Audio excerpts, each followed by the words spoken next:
Assalamualaikum warahmatullahi wabarakatuh. Shalom, Om Swastiastu, Namo Buddhaya, Salam Kebajikan.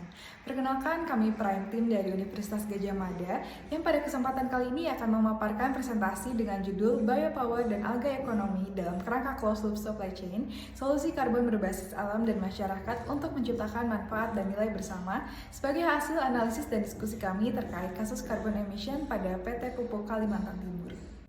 Kita masuk ke pendahuluan. Kita akan membahas mengenai faktor eksternal maupun faktor internal yang memengaruhi proses bisnis PKT, khususnya dalam isu sosial maupun lingkungan.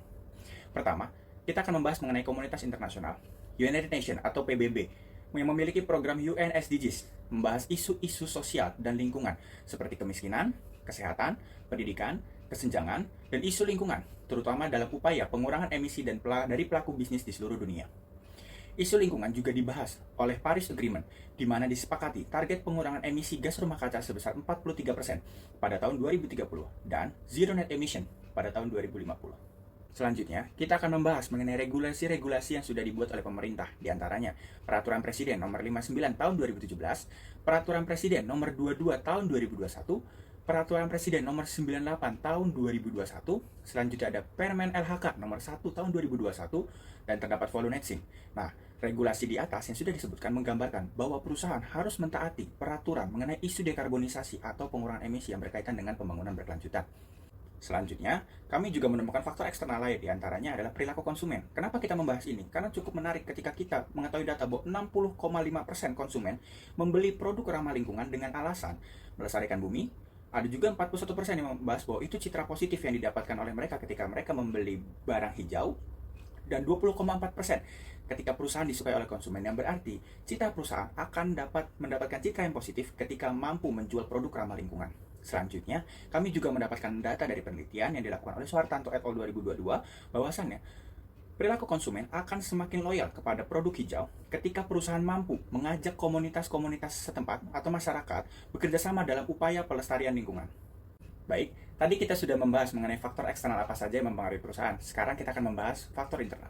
Yang pertama itu mengenai objektif dan pencapaian PKT. Menurut SR atau Sustainability Report PKT tahun 2022, penurunan emisi gas rumah kaca PKT pada tahun 2022 dari 2021 sebesar 11,07%, yang sebelumnya di tahun 2021 mencapai 10,56%, yang berarti ini merupakan tanda positif dari total beban emisi perusahaan yang bisa diefektifkan.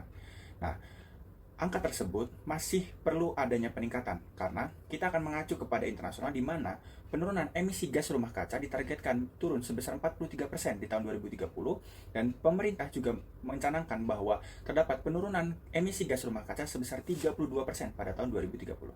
Penurunan emisi gas rumah kaca dapat terjadi karena PKT memiliki program-program unggulan untuk mengurangi emisi tersebut.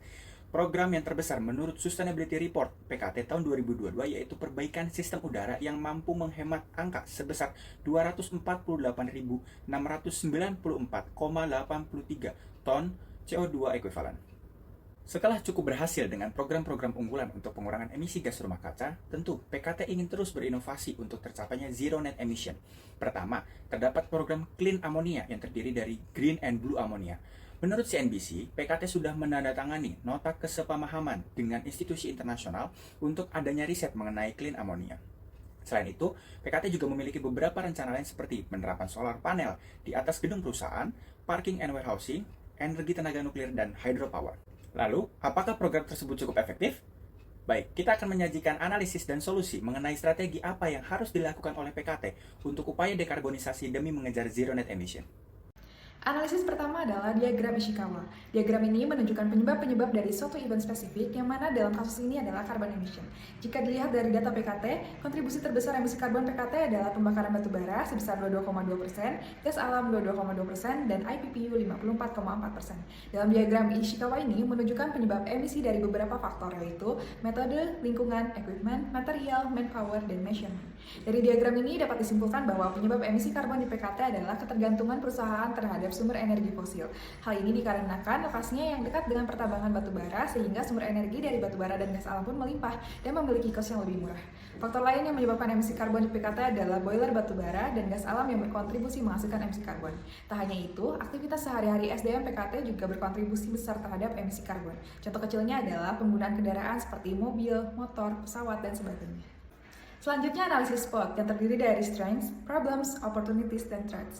PKT memiliki beberapa strengths atau kekuatan, diantaranya adalah lokasi dekat dengan pesisir pantai, memiliki teknologi yang canggih, memiliki core competence di industri agribisnis, memiliki reputasi brand yang baik, memiliki perkebunan sawit sendiri, kemudian kondisi finansialnya yang sangat baik. Tak hanya kekuatan, tentunya PKT memiliki permasalahan, yaitu emisi gas rumah kaca yang tinggi, yang mana emisi tersebut sekitar 2,3 ton per tahunnya. Kemudian ketergantungan yang tinggi dalam penggunaan batu bara dan gas alam karena lokasinya yang memang dekat dengan tambang batu bara. Peluang yang dapat diambil PKT dalam kasus ini adalah limbah sawit sebagai peluang pembangkitan energi terbarukan, kemudian luasan wilayah laut Indonesia sehingga PKT dapat membangun new carbon absorber alami, yang artinya kemudian bisa dijadikan diversifikasi bisnis, dan peluang lainnya adalah carbon offset atau trading, kemudian ekspor komoditas bernilai tinggi. Sedangkan ancaman yang memungkinkan terjadi adalah reputasi terancam apabila tidak menurunkan emisi karbon secara signifikan. Selain itu, kemampuan kompetitor dalam pengembangan blue dan green ammonia merupakan ancaman juga bagi PKT. PKT memiliki paling tidak 3 alternatif untuk mencapai net zero emission. Yang pertama adalah CCUS, yang kedua adalah pembangunan PLTN, dan yang ketiga adalah PLTA. Memang ketiga rencana ini mungkin akan menurunkan karbon secara signifikan. Akan tetapi, dengan analisis cost and benefit, kami menghitung bahwa cost yang ditimbulkan lebih besar daripada benefits yang akan didapatkan oleh PKT. Cost yang identik dengan ketiga pilihan ini adalah antara lain biaya investasi yang lebih tinggi, antara 7-70 triliun, kemudian terdapat risiko bahwa wilayah Indonesia terletak di Ring of Fire, kemudian social cost yang tinggi, risiko deforestasi, dan dampak lingkungan yang akan disebabkan oleh rencana pembangunan pembangkit listrik ini. Kemudian, rencana ini juga tidak dapat secara optimal mendeliver keterlibatan, manfaat langsung, dan shared value antara PKT dengan komunitas lokal.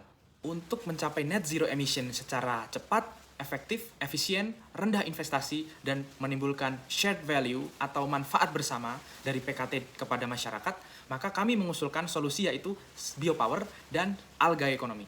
Biopower ini adalah sebuah proses pemanfaatan limbah sawit padat dan cair menjadi sebuah energi terbarukan berupa biomasa dan biogas untuk mentenagai proses produksi di dalam pabrik PKT.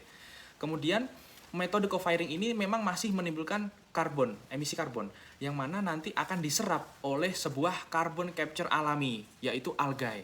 Algae ini tersedia di laut maupun di darat, yang mana dapat dibudidayakan oleh masyarakat sehingga dapat menciptakan komoditas yang bernilai tinggi di pasar. Dalam konsep algae economy, PKT bersama masyarakat menciptakan sebuah badan usaha bersama atau joint venture supaya menimbulkan tata kelola yang baik dan berkelanjutan. Algae ini memang merupakan makhluk yang sangat kecil, tetapi sangat berkontribusi besar terhadap tersedianya oksigen dalam atmosfer bumi, yaitu sekitar 40%. Di mana algae ini selain menjadi carbon capture alami, tetapi juga bernilai tinggi dari segi nilai tambahnya, karena sangat dibutuhkan oleh industri farmasi, kosmetik, makanan minuman, dan pakan ternak. Adapun kebutuhan global di dunia terhadap suatu spesies algae yaitu spirulina, yaitu dengan pertumbuhan 9,8% per tahun. Dalam kerangka biopower dan algae economy, PKT hanya membutuhkan investasi senilai 2,9 triliun, yang mana dihasilkan net present value sebesar 2,4 triliun, IRR 15,3%, dan payback period di 4,89 tahun. Kami menyimpulkan bahwa rencana ini sangat layak secara finansial dan layak secara lingkungan. PKT berencana untuk menurunkan emisi dari tahun 2023 11% menjadi 29% pada 2030. Dengan menggunakan fishbone analysis, kami mengamati bahwa emisi karbon PKT dikontribusikan secara signifikan oleh penggunaan energi fosil. Sedangkan dalam analisis SPOT, PKT memiliki peluang dan strength untuk mengatasi masalah tersebut. Akan tetapi, dengan menggunakan cost and benefit analysis, kami menilai bahwa alternatif-alternatif yang tersedia dalam solusi rendah emisi ini kurang layak.